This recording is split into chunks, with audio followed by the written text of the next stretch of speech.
ప్రియా సహోదరి సహోదరులారా, మన ప్రభును రక్షకుని యేసుక్రీస్తు నామమున మీ అందరికి కూడా ఉదయకాలపు శుభములు తెలియపరుస్తూ ఉన్నాము.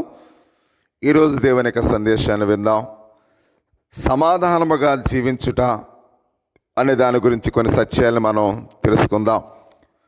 అపోస్తలుడైన పౌలు రోమా పత్రిక 12వ అధ్యాయము 18వ వచనములో, సౌఖ్యమైతే మీ చేతనంత మట్టుకు సమస్త మనుషులతో సమాధానముగా ఉండుడని పరిశుద్ధ దేవుని యొక్క లేఖన భాగము తెలియపరుస్తూ ఉంది.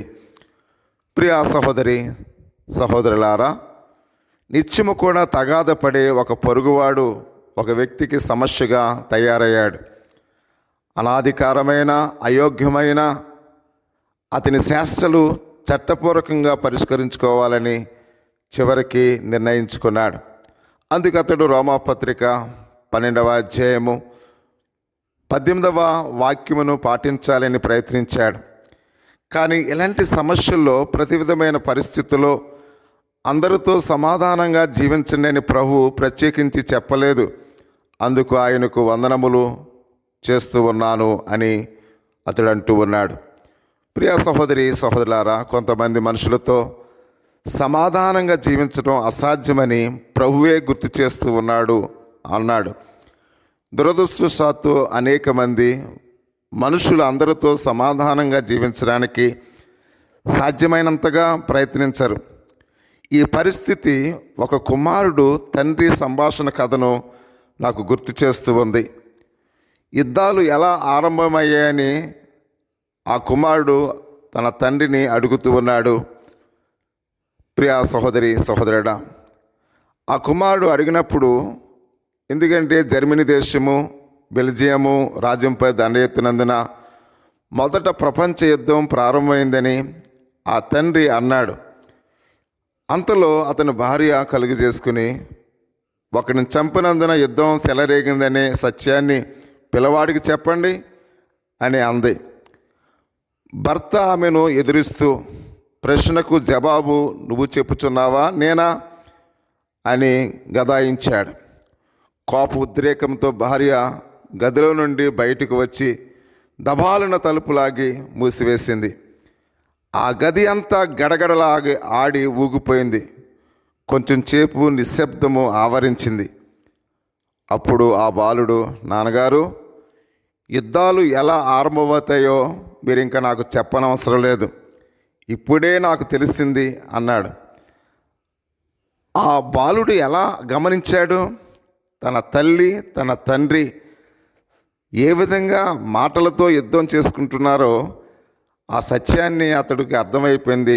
ప్రియా సహోదరి సహోదరులారా, అందుకని అంటున్నాడు, యుద్ధాలు ఎలా ఆరంభమవుతాయో మీరు ఇంకా నాకు చెప్పనవసరం లేదని చెప్తూ ఉన్నాడు. ప్రియా సహోదరి సహోదరుడా, ప్రతీకారం తీర్చుకోవడానికి త్వరపడుచున్నావా? లేక సమాధానార్థమైన భావాన్ని అలమర్చుకుంటున్నావా? యేసు తన శత్రువుల కొరకు ప్రార్థించండి అని ఆయన చెప్తూ ఉన్నాడు. మరి నీవు సమాధానంగా జీవించడానికి నీవు చేయగలిగిన కార్యములన్నింటినీ చేయము అని పరిశుద్ధ గ్రంథం మనకు తెలియపరుస్తూ ఉంది. ప్రియా సహోదరి సహోదరులారా, ప్రతి ఒక్కరితో సమాధానంగా మనము జీవించవలసిన వారమైనట్లుగా మనం చూస్తూ ఉన్నాం. ఆ ప్రేమే మన జీవితాల్లో శాశ్వత కాలం ఉంటుంది. ఆ ప్రేమే మనలను ముందుకు నడిపిస్తూ ఉంది. ఆ విధంగా ప్రతి ఒక్కరితో సమాధానంగా ఉండి జీవిద్దాం. దేవుడు మిమ్మలను మీ కుటుంబాలని దీవించునుగాక. ఆమేన్. ఒక విలువైన ప్రాముఖ్యమైన మాట మనం చెబుదాం. ప్రతీకారము తీర్చుకోవటం అనేది నిన్ను బాధించిన వ్యక్తితో సమాన స్థాయిలోకి నిన్ను దిగజారుతూ ఉంది అనే విషయాన్ని మనం చూస్తూ ఉన్నాం. మరొకసారి చెప్దామా? ప్రతీకారము తీర్చుకోవటం అనేది నిన్ను బాధించిన వ్యక్తితో సమాన స్థాయిలోనికి నిన్ను దిగజారుస్తూ ఉంది అనే సత్యాన్ని మనం తెలుసుకుంటూ ఉన్నాం. ఈ కొద్ది మాటలు దేవుడు దీవించి ఆశీర్వదించునుగాక. ఆమేన్. చిన్న ప్రార్థన చేసుకుందాం. పరిశుద్ధుడా, మహోన్నతుడా, సర్వాధికారి స్తుతుల తండ్రి, ఈ ఉదయకాల సమయంలో విన్న వాక్యాన్ని మా జీవితాల్లో ప్రభువా మేము సమాధానంగా జీవించడం మాకు నేర్పించిన విధానాన్ని బట్టి మీకు వందనాలు. ప్రతి కుటుంబము తన పొరుగువారితో సమాధానంగా ఉండడానికి సహాయం తెచ్చేయండి. ఓ మా దేవా, నీవు చేసిన ప్రతి కార్యాన్ని బట్టి ప్రభా ప్రేమగల భావంతో మేము జీవించడానికి సహాయం దయచేయండి. ఈ ఉదయకాల సమయంలో ప్రభువా నీ సందేశాన్ని వింటున్న ప్రతి ఒక్కరిని దీవించమని, వారి కుటుంబాలను ఆదరించమని, ఎవరైతే అనారోగ్య సమస్యలతో ఉన్నారో వారి బలహీనతలను తీసివేయమని, స్వస్థపరచమని మా ప్రభువును రక్షకుని యేసుక్రీస్తు నామములో ప్రార్థించి వేడుకొనిచున్నాం పరమ తండ్రి, ఆమేన్. మన తండ్రి అయిన దేవుని యొక్క ప్రేమ, కుమారుని యేసుక్రీస్తు కృప, పరిశుద్ధాత్మని కన్యుని సహవాసము ఇప్పుడు ఎల్లప్పుడూ ప్రవచే పర్యంతరము ప్రార్థిస్తున్న మనకును సర్వలోక పరిశుద్ధులకును తోడే నడిపించునుగాక. ఆమేన్.